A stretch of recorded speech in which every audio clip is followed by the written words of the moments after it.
जंगल के किनारे एक बुढ़िया एक झोंपड़ी में अकेले रहती थी।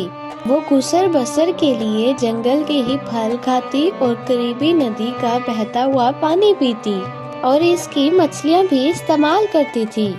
एक दिन बुढ़िया मछली पकड़ने के लिए नदी के किनारे पर गई तो उसे एक जख्मी उकाब मिला।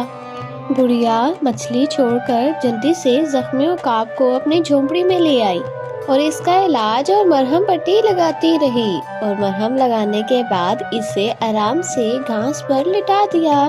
कुछ दिन बाद उकाब बिल्कुल ठीक हो गया और उसने उड़ान भरी। कुछ देर के बाद उकाब आकर बुढ़िया के पास बैठ गया और एहसानमंद नजरों से उसे देखने लगा, जैसे वो अपनी जिंदगी बचाने पर बुढ़िया का शुक्रिया अदा कर रहा हो। बुढ़िया उस वक्त मछली पकड़ने जा रही थी कि चलते चलते उसकी नजर उकाब के नाखूनों पर पड़ी और खुद से कहा, ओहो, ये तो इतने बड़े नाखूनों की वजह से कुछ खा भी नहीं सकता, इस तरह तो ये भूखा मर जाएगा।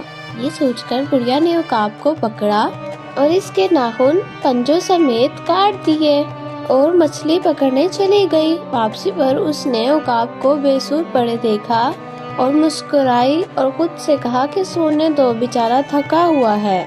और बुढ़िया फिर खुद भी सो गई। शाम को जागने पर इसने देखा कि उकाब तो उसी हालत में ही पड़ा हुआ है। बुढ़िया उसके करीब गई। वो उसे सोता हुआ समझ रही थी, लेकिन उकाब तो ज्यादा खून बहने की वजह से मर चुका था। बुढ़िया शर्मिंदा होकर सर पकड़कर वहीं बैठ गई, लेकिन अब क्या हो सकता था। बुढ़िया की नादानी की वजह से एक परिंदा अपनी कीमती जान से हाथ धो बैठा। अब वो शर्मिंदा और अफसुर्दा थी।